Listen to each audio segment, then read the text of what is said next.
This is Dr. Gina, and I'm with Ben. This is Living Simply. Hey, Dr. Gina, how are you? I'm good, Ben. How are you? I'm doing good. It's a hectic day in the neighborhood. So today we are continuing our 4-part series on dissecting different elements of the four agreements, different agreements of the four agreements, the classic book by Don Miguel Ruiz. Last time we did Don't Make Assumptions, and this time we are doing Don't Take Anything Personally.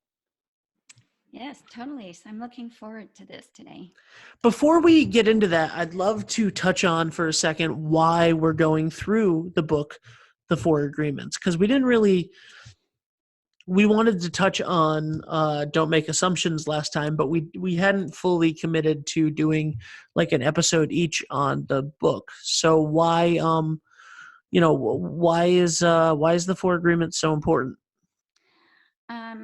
First, it's had a great impact in my own life. I read it, I would say, almost 10, 20 years ago. And I've used it in therapy with all my clients, and I find they're at the basis of all healthy relationships. And if we look at the four agreements and basically the dysfunction of it, the dysfunctional side of the four agreements, I thought they were at the source of a lot of great personal and interpersonal suffering, whether it's with kids or adults. So I thought if we could learn these four agreements, most people's lives would be a lot better. Yeah, I agree with that. So today, though, specifically, we're talking about don't take things personally. Don't take anything personally, is the way that it's said. So, how do you do that? Why is it important? And why are the reasons that we do tend to take everything personally? I mean, if you're online for 5 seconds these days, you see that everybody is taking everything personally, and they probably are always have. I don't think that it's necessarily gotten bigger of a problem, but it's definitely out there more. So let's start with that. Why do we take things so personally? I think at the basis is because we tend to be a little bit self-centered. We think the world revolves around us. And we project on other people our stuff. We assume things like we talked about the other episode. So we think people think like we do.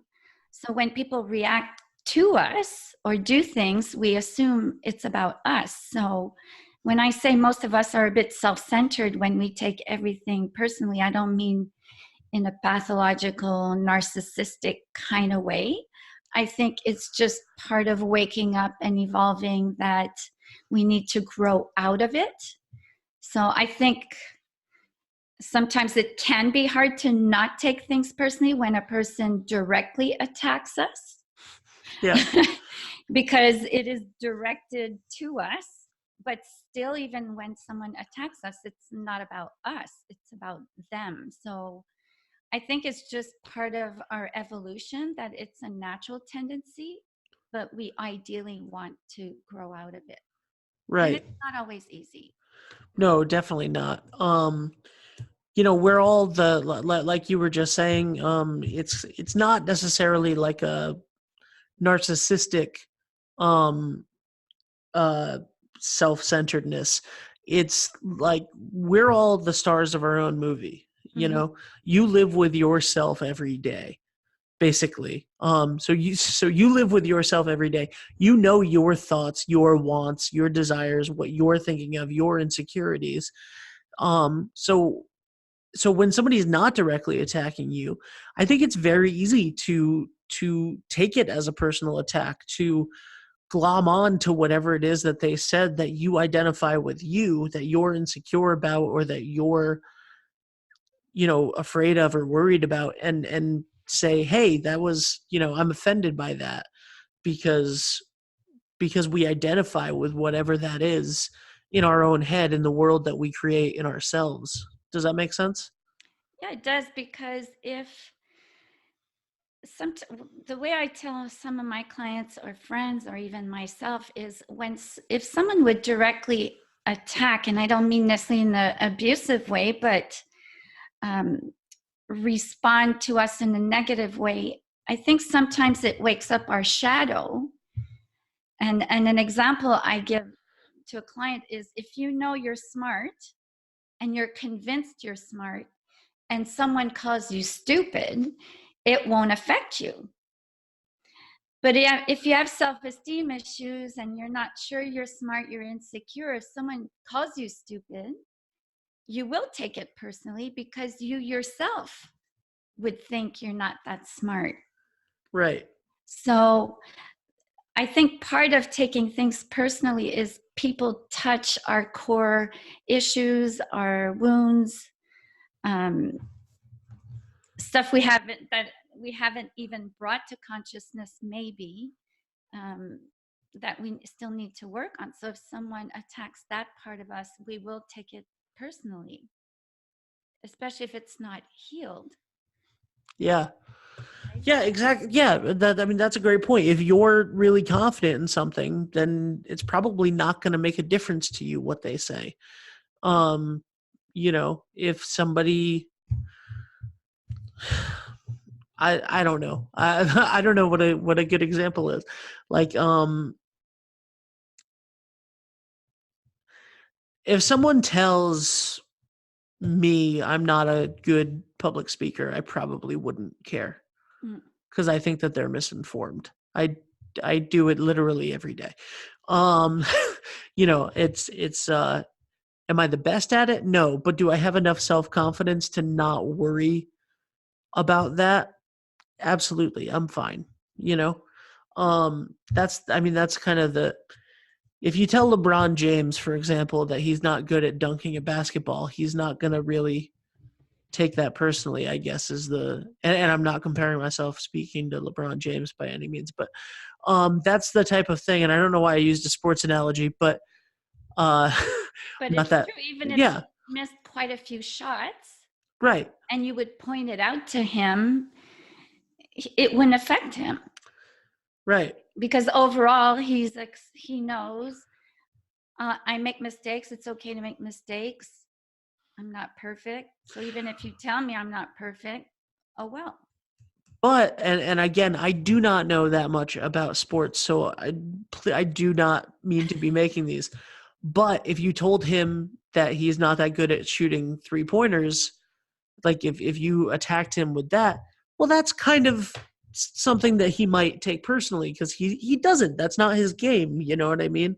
So that's something that people probably ridicule him about and that he takes personally, or he might take personally. You know what I mean? So like that's an aspect of your life that you're not completely comfortable with and in control of that is vulnerable to you. Yeah. And Um, even where we also find people take things personally is if you're caught up in codependent behavior, where if you're codependent, you will blame people for how you feel, and you will change your behaviors to try and manipulate them and change how they feel. You are making it personally when really it's not personal, because it's seeped into the dysfunction of codependency, right. right? Could you give an example of that? So um, let's say you're a people pleaser. Okay. You People ask you favors and you say yes, even if you don't want to say yes, just because you want them to like you. So you're doing favors, and then suddenly you need a favor. And you ask this friend that you've been bending over backwards for. And they're like, sorry, I can't, for whatever reason. And they don't even need to give a reason, but they say, sorry, I can't. And you take it personally in the sense, I do all this for this person, and underlying that is they owe you, and you're taking it personally that I did enough, how I'm not doing enough, why didn't they say yes? When really it has nothing to do with you. Maybe they're busy, or maybe they have better boundaries than you do, that you would say yes to something, but they'll say no. So you're making it about you when really it's not about you. It's they have better boundaries than you. I don't know if it makes sense. I mean, yeah, that completely makes sense. You just kind of nailed me to a wall, personally, but, uh, but, yeah, so that makes a ton of sense. Uh, all right. So the first thing that we talked about, obviously, was why do we take things personally? But the commandment in the four agreements, or not a commandment, but the agreement that it's suggesting that you make with yourself, is to not take things personally. How do we? Oh no, before that, because that's the last one. That's the grand finale. Why do people attack you? You touched on it earlier. Why would someone say something to you that you end up internalizing and taking personally? If somebody, let's talk about now people directly attacking you. Also, if you're watching this on the video, I am so sorry. I'm in a terrible room for this. There are so many. It's such a cloudy then sunny, cloudy then sunny day. So anyway, but if people are directly attacking you for whatever reason, or it feels like they are, why is that happening? Why people attack us? Yeah. So I think it depends. Everyone's a bit different, but some people, if are you talking about direct attacks, like Direct attack. Like, not, verbally putting you down, or yeah, more put it the like if subtle? somebody, no, somebody's putting you down, somebody says, I'm so sorry, Gina, you're stupid. Like, why'd you do this? You're so stupid. You always do, like, you know what I Okay. mean? Like, they're ridiculing you in particular. So I would think is they have their own self-esteem issues. They're taking whatever I did personally, and they feel the need to put me down as a result of it, because they feel inferior for whatever reason. Maybe I reminded them of someone they don't like, and I woke up an old wound, and then they're responding to me, but really they're projecting on me their own issues that have nothing to do with me. Um, and some people could attack me, let's say, because they don't like me, and they're allowed to not like me. But when you don't like someone, instead of attacking them, you should walk away or not hang out with that person. So I think there are many different reasons why people verbally attack other people, but in the end, um, the way people respond to us, the way people respond to us speaks about them, and the way we respond to them speaks about ourselves. Yeah. So in the end, it's always how I respond to you. It speaks more about me than about you. So it goes both ways. That But I makes a lot. think at the core, even just this could be a 10 episodes on its own, is at the core is uh, self-love, self-esteem. When you don't love yourself, it's very hard to have compassion and love for other people. So if you have really good self-love, you know what it is to be human, to be imperfect. You'll therefore have the same compassion for other people. And even if you don't like them, you won't necessarily attack them or put them down. You'll respect their humanity, and worst case, you'll set boundaries. And like I said before, you'll just walk away.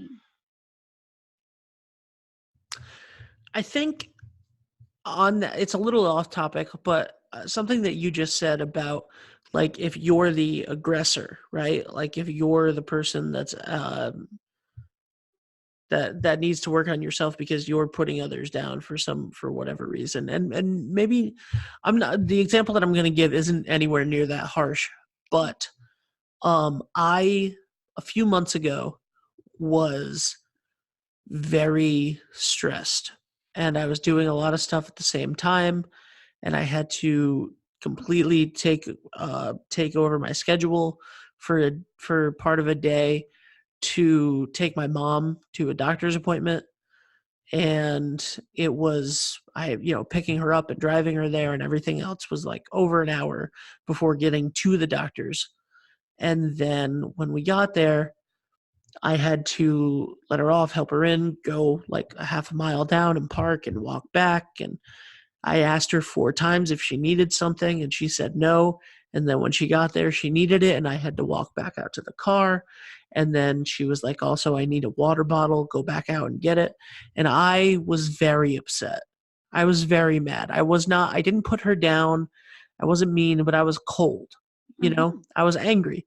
Yeah. And 2 months later, but I was really stressed and I wasn't happy going into it. And I was, in a bad headspace for a bunch of reasons. 2 months later, so more recently, I had to go to a same doctor's office, different doctor, so same hour-long parking, all of that stuff. By the time I got in there from the half-mile walk back, I got to the reception desk where she was standing, and she looks at me and she goes, "You're going to kill me. My doctor's appointment was yesterday." And I was like, "It's okay. You sit here. I'm going to go make a new doctor's appointment for you that I'll have in my phone." And I did. And she was like, "I'm so sorry. I'm so sorry." And I was like, "You know what? It's fine." Said that the secretary or your mom? My mom said, "I'm Okay. so sorry. I'm so sorry." Yeah. And I said, "No, Mom, it's okay. I'm glad that you got out of the house today. And I'm glad that we spent are having a few hours to spend together. And I'll take you to the doctor's next month when we rescheduled it for, and everything's fine." And I was like, this has nothing to do with her. This was the same situation, kind of a worse situation. We did all of it for literally nothing, but I was fine. And the only reason why I was fine was because I was in a bad mood the first time because I hadn't been doing anything for myself and I was stressed out and all of this other stuff. Now I've been doing a lot of stuff for myself, and I'm happier and I'm healthier and I'm doing a bunch of stuff. And this like major inconvenience didn't bother me whatsoever. Yeah. There was no anger there was literally no anger. There was nothing to lash out at. Mm-hmm. And if that isn't a, I think that that's a great example of it was me, not her. Could she have asked me for the water bottle beforehand? Could she have done that? All of those things, yes. Yeah. And it's still not personal. Like the Right. anger was normal Yeah. because you set a boundary and she kind of disrespected it, right? Yeah. So anger is normal because it's a, well, I did ask you multiple times. So that's legit. Right. But you're right. Her forgetting had nothing to do with you. Same with the second incident that she made the mistake. It has nothing to do with you. No, but I took one But of them personally. Not only was I the lash out person in the first scenario, I also took it personally that she was doing all of those things. I took it personally, and then I lashed out at her, and then she took that personally. yeah. And again, lash out. I didn't like yell at my mom or anything, like, but I was visibly annoyed, Mhm. in a way that I was uncomfortable with. And then the second time, I didn't take it personally at all. Yeah. That all of these mistakes happened. They just happened, and I was grateful for the day that I had with my mom. Well, that's a good example of when we're running on an empty tank. our resistance is lower and we have no patience and we get aggravated for little things because we have nothing left, Yeah. running on an empty tank. How do we not take things personally? Again, and I'm going to sound like a broken record or a CD, with a lot of presence, um, being mindful, meaning when someone attacks us, it will be normal sometimes that we will react, we'll be offended, we'll be sad. It's not the feeling that's dysfunctional, it's what we do with it, right? So if Mm-hmm. we're present and we respond to someone, we can't control how we feel. It's to notice, how do I feel? And then be aware, am I taking it personally? And in the self-talk, we'll kind of notice if we are taking it personally or not. And if we are, it's to remind ourselves it's not about us first, but it doesn't mean that if it's not about us, we don't need to set a boundary, Right. right? But Yep. if we don't take it personally, we won't be on the defense mode, and therefore we can find a better solution. But if we're in defense mode when we take it personally, then we react on emotion. And the emotional brain is not logical. So if if we can validate how we feel and work through the emotion, then our left brain can find a solution to the situation that just happened. That's amazing advice. And I think, again, that you covered a lot of the other ways to not take things personally, dealing with why we do and why other people would seemingly attack us. So now I have one more question before we, start to wrap things up with the gratitude of the day. But children, right? Obviously, so this is a show where we talk about mindfulness and in parenting and kids, and you are a parenting expert. So why do we take so many things personally that our kids do and say? Because they are our kids. So our, like I've said before, our kids' job is to grow us up. So our kids will push all our buttons, and because they are our kids, we respond to them in a very strong fashion.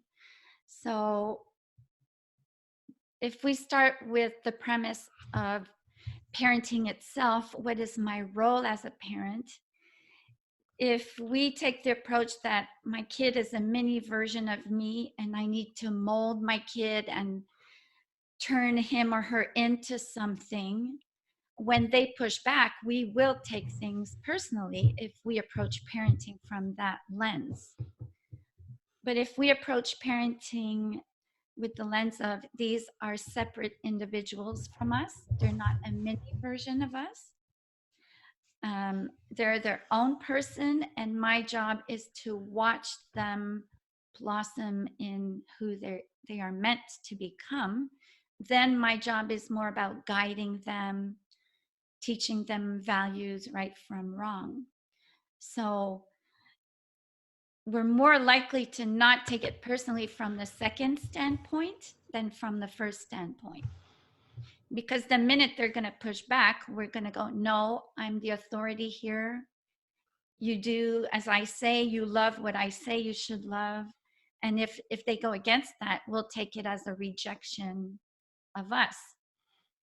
But if we use a simple example, we discipline a child, we say no, and they scream, I hate you, and I like mommy better than you, or I like daddy better than you, or you're not my dad, you're not my mom.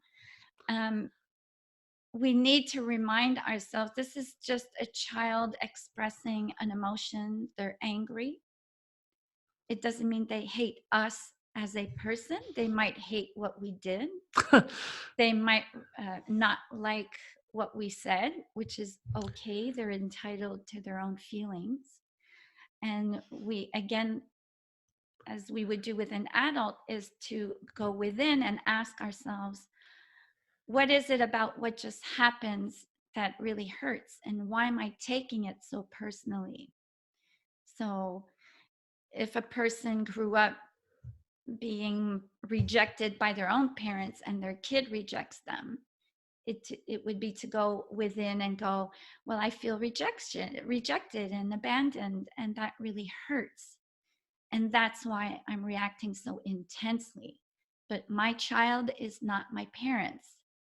So I can't make it about me, but it hurts just as much.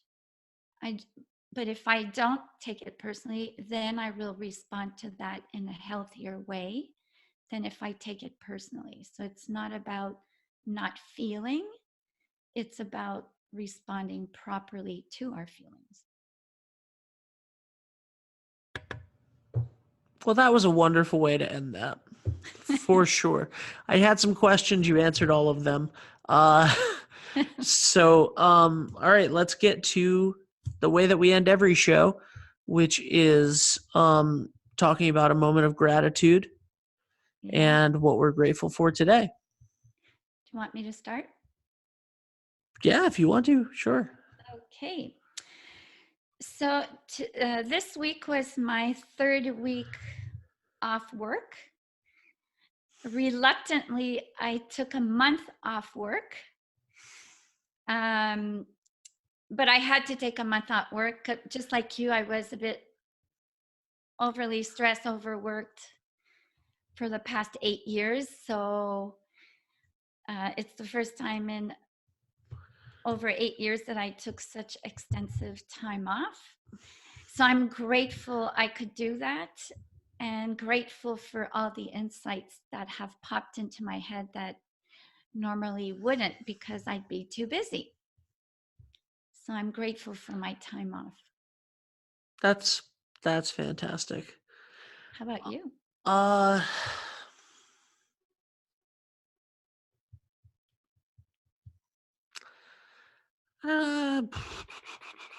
I'm grateful for honestly, I'm grateful for a lot of things. It's just what I I did a lot of extra work this summer that I on some of the side gigs that I do. I did a lot of like two times more than I normally do, or 3 times more than I normally do, whatever it is. And I used some of that money to just purchase a new camera that I've been wanting to get, so that we could start doing more things. And we've kind of put a lot of stuff into motion in the last week or two that we've been planning for a really long time. So I'm grateful for the ability to be moving in a direction that feels like the direction that I want it to go in, and I'm kind of like, I'm grateful for that clarity. Yeah. Also, grateful for I've been just posting some, like, I've been like eating healthy stuff all the time and making a lot of food, and posting some of it. And just recently, like, nothing the first couple of weeks, but then this week, literally some pretty innocuous stuff, like a smoothie bowl and a salad or something. I don't even remember what it was, but people like friends that I haven't talked to in forever are like sending me messages asking me for recipes and stuff, which is really fun. And it's a great, like, so I'm grateful for that sense of community. That's awesome. Yeah, it's cool. Yeah. All right. So this was episode 2 of the 4 agreements. How did you feel? Feels good. Good. All right. So don't make assumptions. And do not take anything personally. And we'll be back in the next episode with the third agreement. Yes. See you then. Take care.